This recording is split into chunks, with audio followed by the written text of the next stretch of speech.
Let's solve the problem number 3 in resultant stresses at a section. Let's read the question. An unsymmetrical I section beam is used to support an imposed load of 2 kN per meter over the span of 8 meters. So, the length of the beam is 8 meters.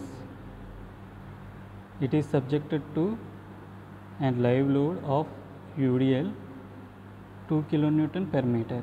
The cross section of the beam is unsymmetrical I section. So, this one. The cross sectional dimensions are 30 mm wide and 60 mm thickness of the top flange, and bottom flange is 100 mm wide and 60 mm thick, and the thickness of the web is 80 mm, and overall depth of the beam is 400 mm. So, we need to calculate the effective pre-stressing force of 100 kN is located at 50 mm from the soffit of the beam.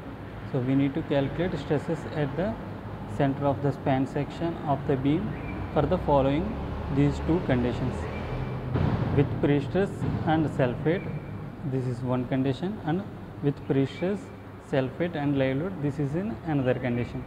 Now, let's calculate the sectional properties of the I section. So, sectional properties means area, moment of inertia, and section modulus. So, first let's calculate the centroid of the, this is the centroid,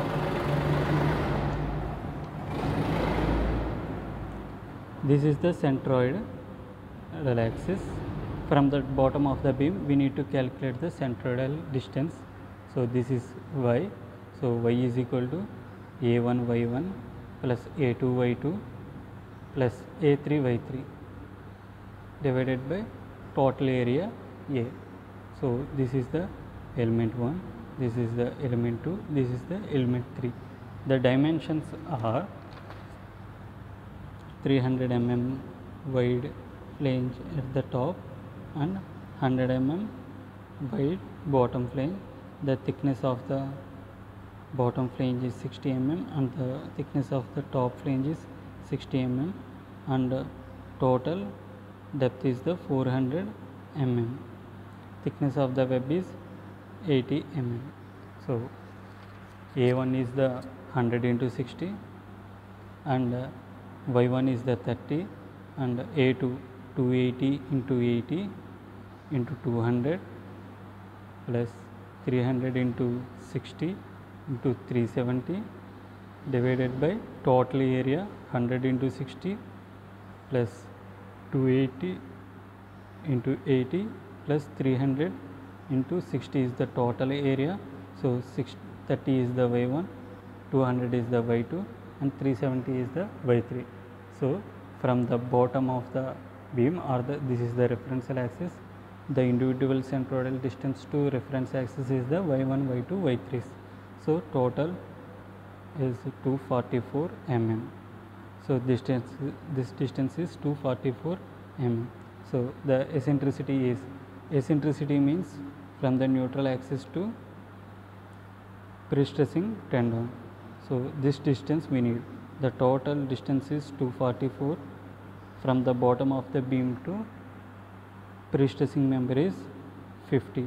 So, this one eccentricity is 244 minus 50. So, equal to 194 mm. This is the eccentricity. Now, we need to calculate moment of inertia for I section. So, I section is PD cube divided by 12 plus A h square for element number 1, element number 2, element number 3. So, we know this formula already. So, after calculating the moment of inertia, we got 75.8 into 10 power 7 mm power 4. Now, we need to calculate the section modulus at the top and bottom sections. So, jet top and jet bottom.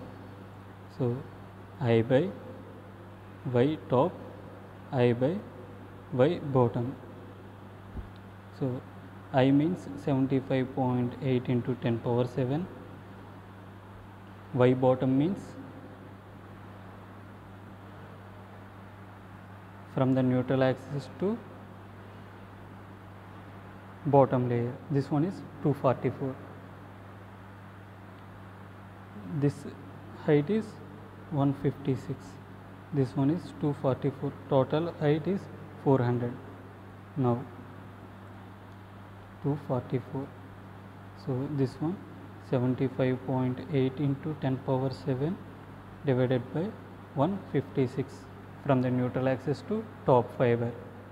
So 485 into 10 power 4 mm cube is the jet top, and 310 into 10 power 4 mm cube is the jet bottom. Let's calculate the self weight. So self weight is equal to volume into density. The cross sectional area into length is the volume. The cross sectional area is 0.0464 into 1 into density is 24. So total weight is 1.12 kilonewton per meter.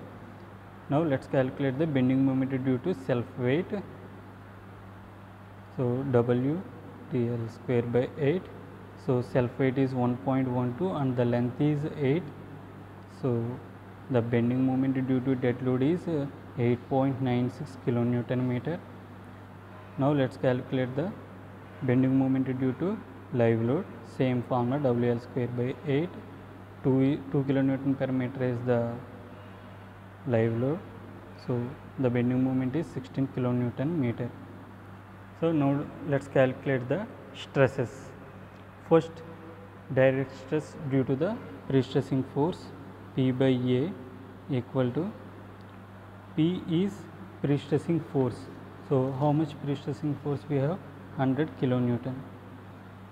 So 100 into 10 power cube, and area is 0.0464 meter square. After solving this, we got 2.15 Newton per mm square. Now bending stress due to pre-stressing force P 100 kilonewton. E is the eccentricity. The eccentricity of the pre-stressing member is 194 mm divided by jet value. So jet top and jet bottom we need to calculate separately. So jet top is 485 into 10 power 4. Likewise jet bottom. So pre-stressing force into eccentricity divided by jet bottom. This value is 310 into 10 power 4. The values are 4 Newton per mm square. This one is 6.25 Newton per mm square. Now we need to calculate bending stresses due to dead load.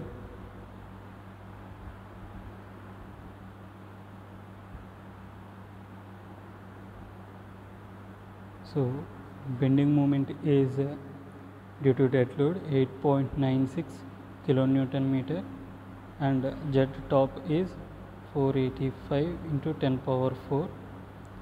Likewise 8.96 into 10 power 6 divided by jet bottom. Jet bottom value is 310 into 10 power 4. After solving these fractions, we got 1.85 Newton per mm square. This one is 2.9 Newton per mm square. For live loads, stresses due to live load, these are the bending moment is 16 kilonewton meter, and sectional modulus on the top section is 485 into 10 power 4, and the bottom is 310 into 10 power 4.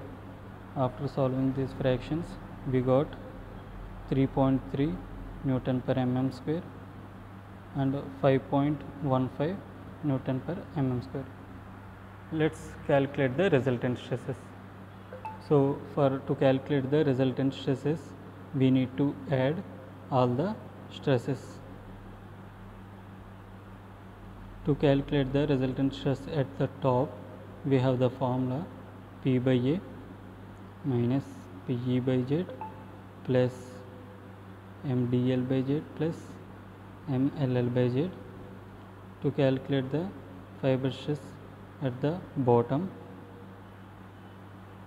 we have the formula P by A plus PE by Z minus MDL by Z minus MLL by Z. So let's add all the stresses. So direct stress is 2.15 and the bending stress due to the pre-stress is 4 Newton per mm square, and stresses due to live load and dead loads are 1.85. So this is only dead load, stresses due to dead load 2.15. This one is the direct stress, and 4.0, not 4.0, 6.25 is the bending stress at the bottom of the beam, and 2.9 is the bending stress due to dead load. So these two are direct stresses, these two are bending stresses due to pre-stress, these two are bending stresses due to dead load at the top and bottom respectively. After solving these conditions, 0, 5.5 Newton per mm square. So this is for case 1. So without live load.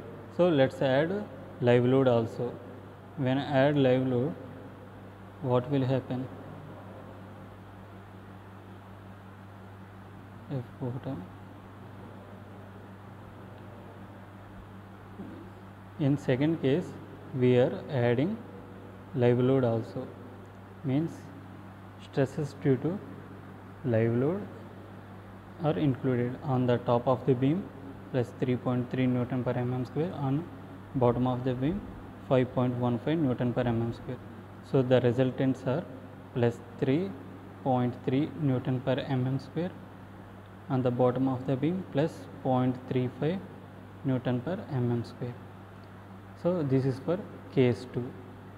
So in case 2, after adding the live load on the both faces, we are getting positive values, means compression stresses. Without adding live load, we are getting 0 at the top of the beam, and bottom fiber is compression with the magnitude of 5.5. So this is for case 1 and this is for case 2. Thank you for listening.